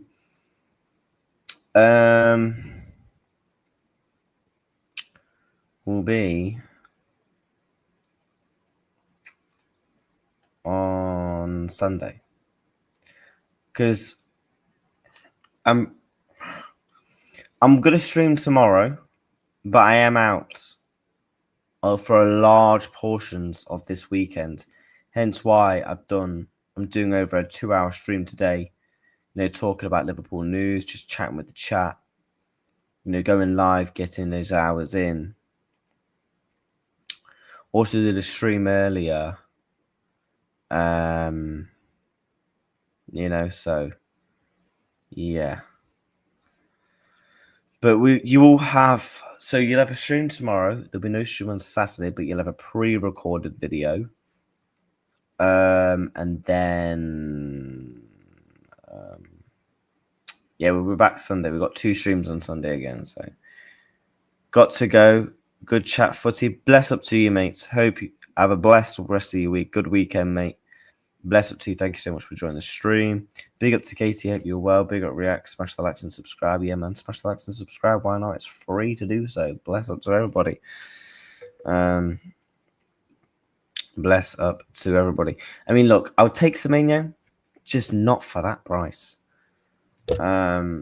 Just simply not for that price.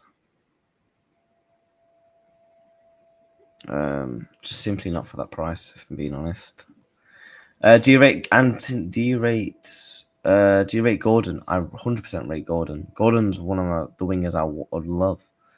If my top 3 wingers that I want at my club on that left-hand side is Rodrigo and Gordon. They're definitely in the top 2.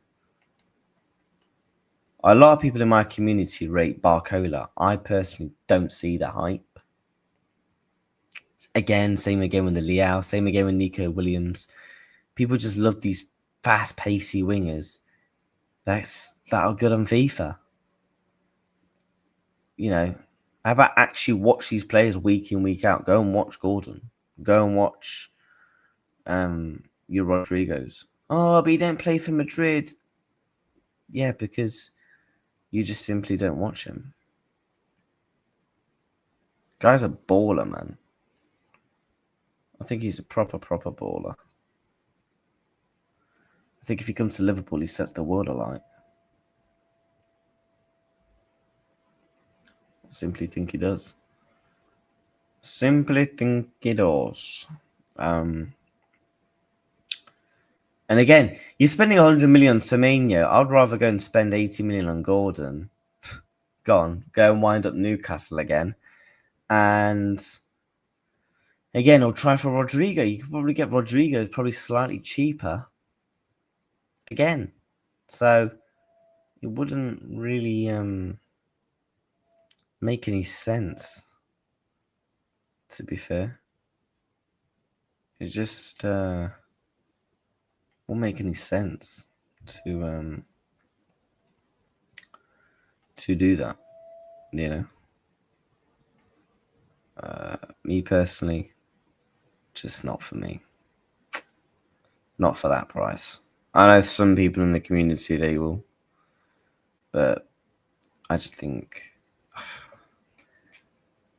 there was talks of him. Yep, 100% there was loads of talks about Gordon coming to Liverpool. You know, in 2024, he had that opportunity. And ultimately, the only reason he would have been a Liverpool player if Anderson didn't go to Nottingham Forest, because obviously due to the PSR reasons, wasn't it? You seen the United news? I have seen the United news. What about the takeover type thing? I mean, this is what Turkey Al Sheikh had to say. I mean, there's a lot of people bringing it up in the chat. If you've not seen about Manchester United, this is the news. Let me find the tweet.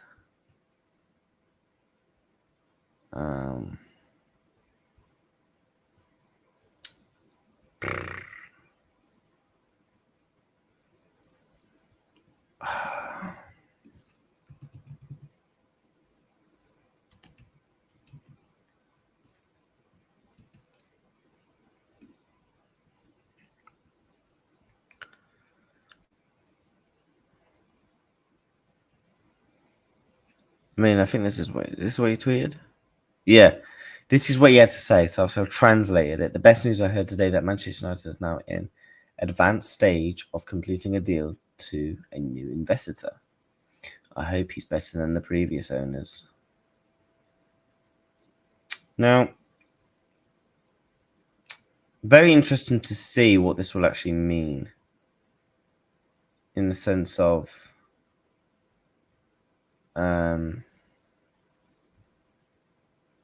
it'd be very interesting to see. Why is there a Liverpool fan tweeting on this?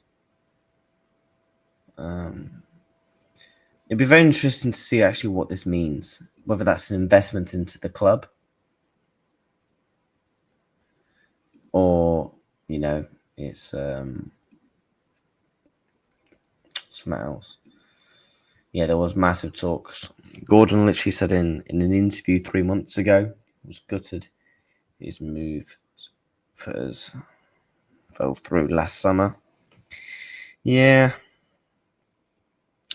100%. I mean, I think you'd be gutted.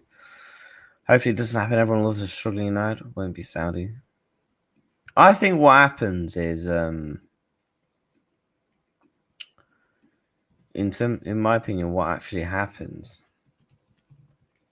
is, People are thinking, Saudi owners. I mean, Ben Jacobs said this. Turkey al-Sheikh is the man behind the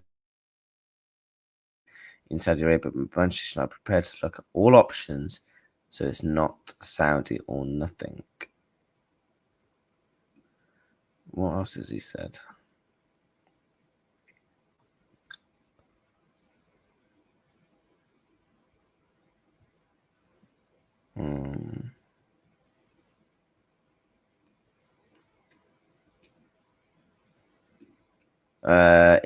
If there's a mystery investor, it's not from Saudi Arabia. They are deniers from the Qatar side. Manchester United sources are well in the dark, and they deny anything that is advanced or close. But there could be possibility that the Glazers are independently speaking to investors. I think maybe. I don't think the Glazers are going to leave. I don't think they're going to leave. Why would they leave? They're making too much money. Why are they going to leave? I think the Glazers will ultimately leave when, to put it blunt, when they probably, unfortunately, pass away or whatever. Other than that, I don't think they'll leave. I do think his haircut is wild, though. Like, just get rid of that little bit there, innit? When he's well connected to his investments, yet sometimes he plays games, and some things he publishes are taken with a pinch of salt. Yeah.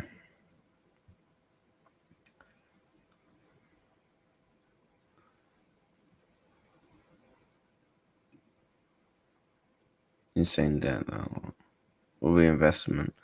They're literally trying to get taxpayers to fund the new stadium. Yeah. And I also think they're because they're gonna go and play that new Saudi tournament. There's that new tournament they're gonna go and play in. I think IMO, it's got big connections and deals to do with that.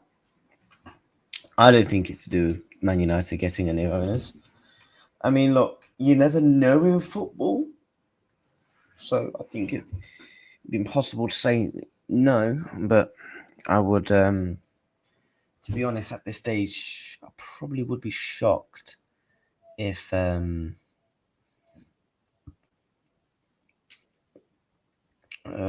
got new owners or anything like that. So obviously, Ineos and everyone said Jim has obviously just only come in. So I highly doubt it. Yeah. I do highly doubt it. But yeah, bless up to the chat. Someone asked me when's the next FIFA stream. Sunday will be on career mode. Should we actually have a look to see if there's any FIFA leaks?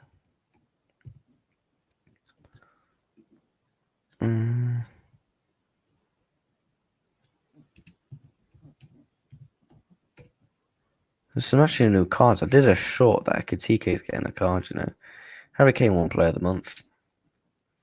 Semenyo SBC. I mean, speaking on Semenyo, he's getting an SBC. Kane, Haaland. These are the leaked cards. Oh, that Ekitike, man. I need that Ekitike. I've got his gold card. I need him. Tyler Morton's getting a card. He's had a fantastic season at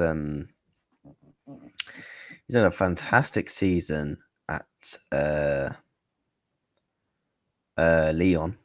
Fantastic. He's been brilliant. I hope we have got a selling clause and a buyback, I think. But yeah, chat, we're gonna wrap up this sad because Jota would have loved being playing on FIFA Online versus people. Yeah, I know, man. I know. Baron, do you want to set up the bingo? We'll do one game of bingo, chat. Bingo.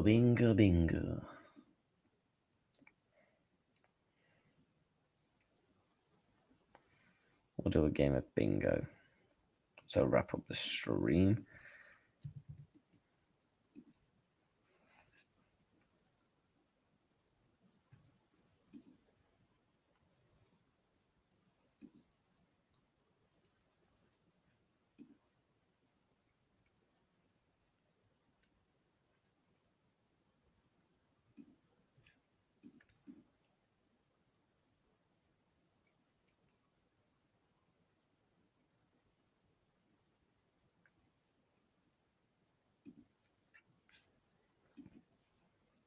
don't know if Baron is still here.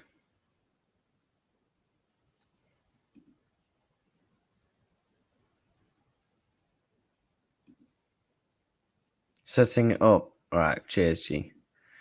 Cheers. But yeah, bless up to everyone, man. Yeah.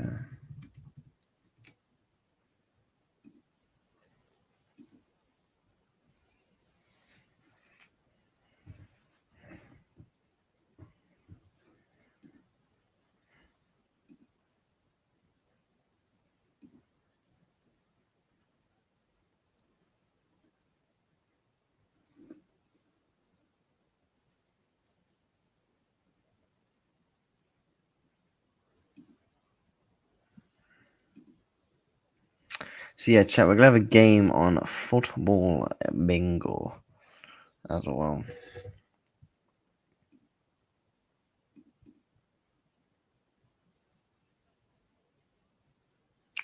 We are gonna be having a game on football. So yeah, chat. Click the link. Let me pin this. Pin the message. Click that link.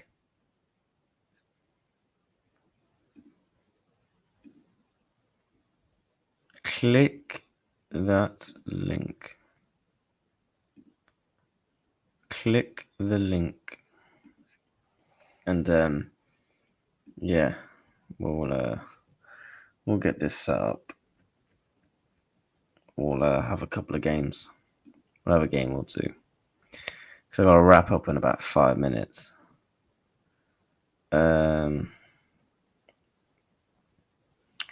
We've got a few people watching. I'll join soon. Got to do something quick. Right, we'll wait for Godfrey because he's going to join, he said. So, yeah, he's looking forward to this. This test reacts his ball knowledge. Is he got good ball knowledge, or is his ball knowledge shocking and shit? It's time to put it to the test. Time to put it to the test. I actually cannot believe the support the past couple of days. Absolute mad. You know what I'm gonna do, chat? You know what I'm gonna do? Hold on.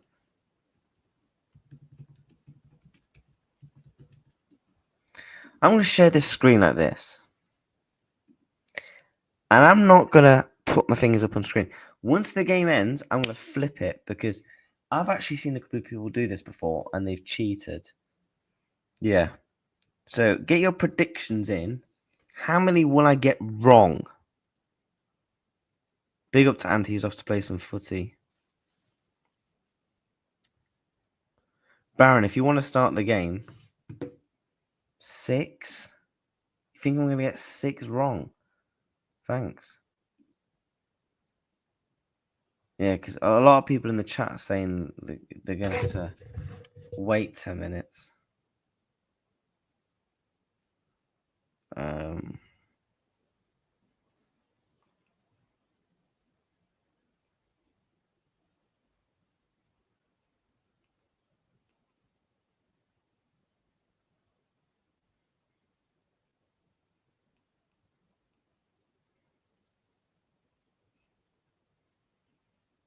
We're waiting for Godfrey. We're going to do one quick game while we wait for God.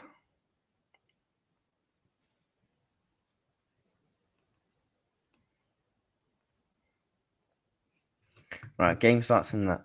Right, chat, I'm going to hide my screen because you do get some cheats. Hold on about 15 minutes. I can't wait 15 minutes. I've got to wrap up in about 9 minutes. Right, let me think. If I do well, I'll actually share my screen next time. Fucking hell, Robbie Keane. It always takes me a while to warm up as well, which is annoying. Yeah, he played for Arsenal.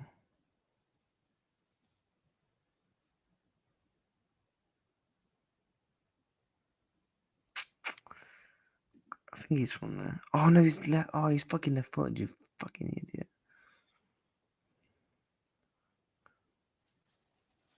Managed by Ferguson. Jesus Christ. I think he's a Euros winner.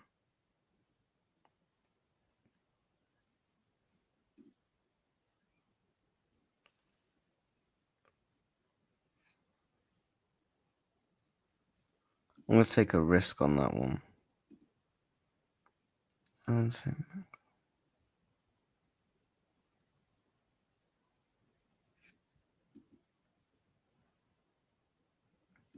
You also do get some retarded ones as well, which is annoying.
Has he won a World Cup? I don't think he's old enough. Oh, I've just double skipped. Oh, shit. I've just double skipped. Oh, no.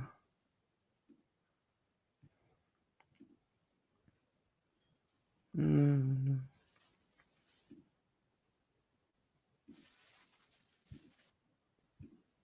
So I'm getting stinkers. Like, who the fuck has literally played for them?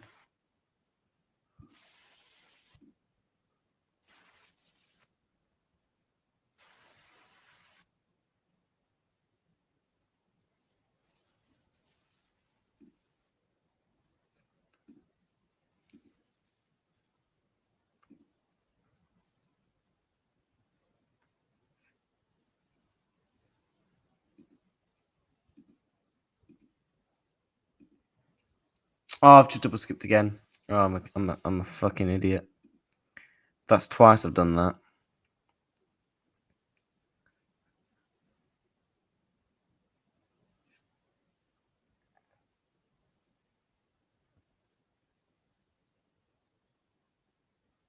Like, Bernardo Silva's not from he's not from any of them. Like John Stones. Like he's never played for France. Like what? Fucking Wataru Endo.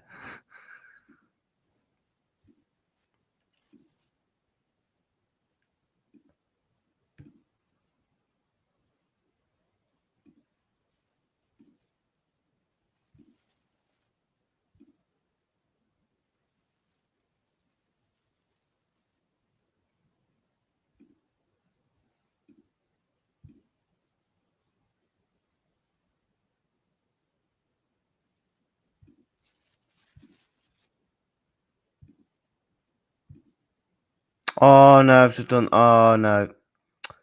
Fuck's sakes.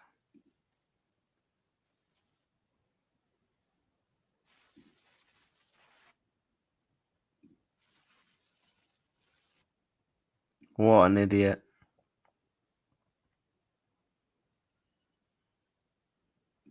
What an idiot.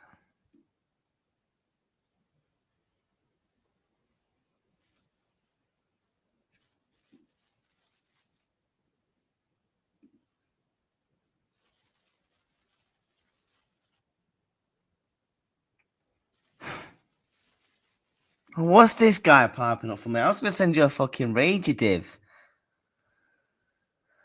I was gonna send you a raid. See, I actually got every single one correct. Oh, fucking retarded. I'm never playing that game again. The footy reacts terrorist back at it again.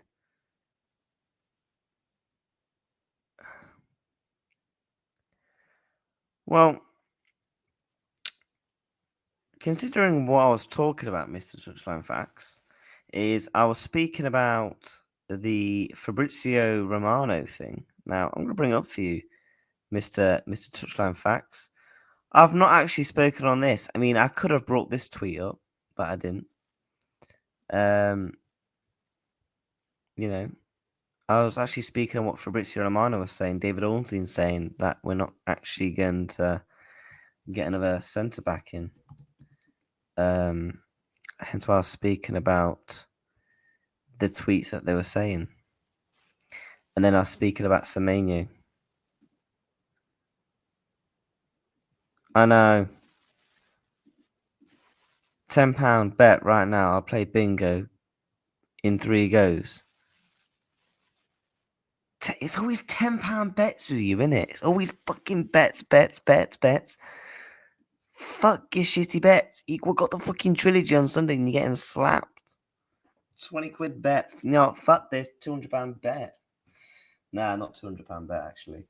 Because knowing your luck, you'll get like DDA. Pussy. Wait, pussy for what? See, I got Eto, but Eto was the last one, and I needed a Marseille player. So I got absolutely screwed. That's the thing with football bingo. I feel like it would be so much better if you just gave me all the options, and then I can decide to put one in. Because it's annoying when you get a player or something, and then a better option comes up the next go. It's fucking jarring. Touchline, you're a prat. But big up. We're going to give you a raid. There's no one else live. I mean, there's Dono Sambi's got like over 1,000 people watching. So, yeah, big up to him.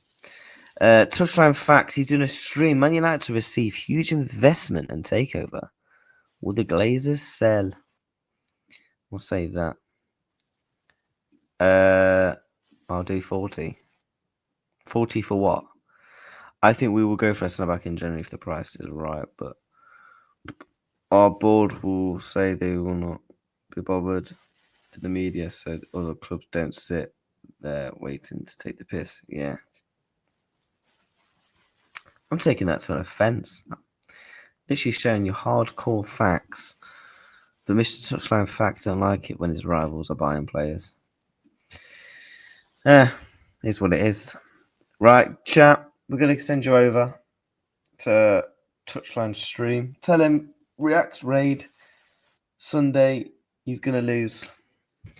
Bless up to everybody. I'll be back streaming tomorrow. We'll be back streaming tomorrow. Yeah, big up. Sorry, chat, about the bingo thing. I will do a bingo. If you guys want to see a me and Touchline bingo war, we'll do that on our show next week. I'll get him to do it. So, yeah. So, yeah. Bless up to everybody, man. We'll be back streaming tomorrow. Obviously, over the weekend, I'm extremely busy. Hence why I thought I'd do a good 2-hour stream today. So yeah, we appreciate the support in the past couple of days. Like, to gain over like 30-40 subs, this past like week, mad support. We're fastly approaching 2.4k. Bless up to everybody, and yeah, go and give Reacts, go and give Touchline a raid. Take care. Peace.